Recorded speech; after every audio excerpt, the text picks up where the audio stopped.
Hello दोस्तों, आप सभी का स्वागत है एक नई कहानी में। कुलधरा एक शापित गाँव। रवीना और सौरभ एक दूसरे से प्यार करते थे। दोनों अभी कॉलेज में पढ़ाई कर रहे थे, लेकिन रवीना के घर वालों को दोनों के रिश्ते के बारे में पता चल गया और उन्होंने रवीना की शादी तय कर दी किसी दूसरे लड़के से। इसलिए रवीना और सौरभ ने भागने का प्लान बनाया। दोनों दोपहर को रवाना हुए, लेकिन जाते हुए उन्हें रास्ते में रवीना के रिश्तेदारों ने देख लिया। इसलिए वो छुपने के लिए पास ही डर के मारे कुलधरा गांव में छिप गए। दोनों ने वह रात बिताने की सोची। सुबह सौरभ का दोस्त उन्हें लेने आने वाला था।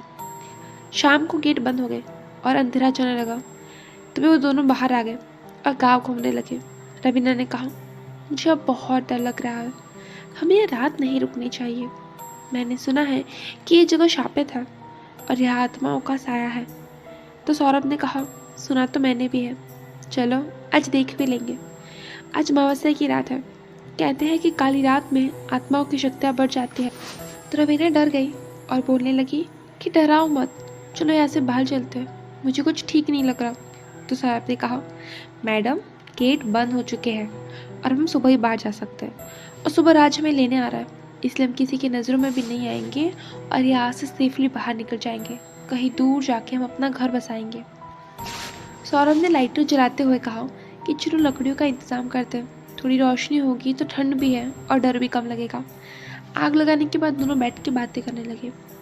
तो सौरभ ने कहा कि रवीना, तुम्हें क्या लगता है, सच में एक लड़की की आत्मसम्मान की रक्षा के लिए पूरा गांव खाली हो गया और किसी को पता ही नहीं चला कि फिर वो कहाँ गए? रवीना कुछ कहती उससे पहले सौरभ को एहसास हुआ कि कोई उसके कान के पास है और फुसफुसाती हुई आवाज आई, यहाँ क्यों आए? यहाँ से चले जाओ। ने पीछे मुड़ के देखा तो वहाँ कोई नहीं था। अचानक माहौल में ठंडी बढ़ गई। सौरभ को कोई ऐसा लग रहा था कि कोई उसके आसपास है, कोई इसे पीछे से छू रहा है या फिर कोई उसके पास से गुजर रहा है। लेकिन जब उसे देखता तो वहाँ पे कोई नहीं था। और तभी रवीना जोर से चीखी। सौरभ ने कहा कि क्या हुआ? तो रवीना ने कहा कि यहाँ कोई है, मैंने अभी देखा।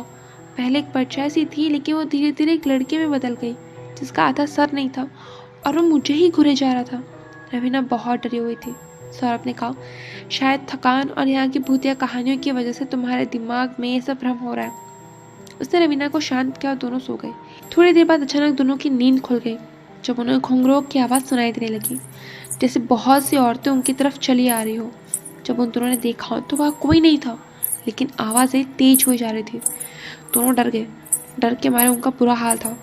तभी उनके पास जो आग जल रही थी उससे धुआं उठने लगा और उस धुएं ने अचानक धीरे धीरे एक बुढ़े से आदमी के चेहरे का रूप ले लिया। वो दोनों डर के मारे बहुत बुरा हाल था उनका। और तभी एक जोर से हवा चली जिससे वो आग बुझ गई और साथ ही वहाँ पे अंधेरा छा गया। अंधेरा छाने के बाद सौरभ और रवीना एक दूसरे का हाथ पकड़ के डर के मारे सिमट के बैठे हुए थे। और तभी उन्हें वहाँ पे आहटें सुनाई देने लगी, लोगों की फुसफुसाहट सुनाई देने लगी, छोटे बच्चों की डरने की और चीखने की आवाज़ सुनाई देने लगी। आवाज़ें बहुत डरावनी थी। लड़कियों के पायलों की झंकार और उनमें छोटे बच्चों की सिसकारियाँ किसी को भी डराने के लिए काफ़ी थी। कुलधरा की कहानियाँ रवीना को उसकी दादी ने बहुत सुनाई हुई थी। तभी रवीना को याद आया कि उसकी दादी ने ये कहा था कि वहाँ एक मंदिर है जो शाप से मुक्त है। अगर हम वहाँ पे फंस भी जाए या किसी तरह से वहाँ कुछ हो जाए तो मंदिर ही एक आखिरी उम्मीद है।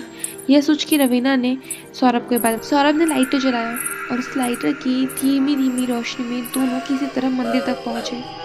दोनों जैसे ही मंदिर में गए वहाँ पे उन्हें सिसकारियाँ, आहटियाँ, घोड़ों की आवाज़ आना बंद हो गई। दोनों फिर भी डरे हुए थे। सूरज की पहली रोशनी के साथ ही दोनों ने चैन की सांस ली और गेट खुलते ही वो अपने दोस्त के आने का इंतज़ार भी ना करके पहले ही गाँव से बाहर आ गए। तो दोस्तों, ये थी कुलधरा की कहानी। Please subscribe the channel and like this story.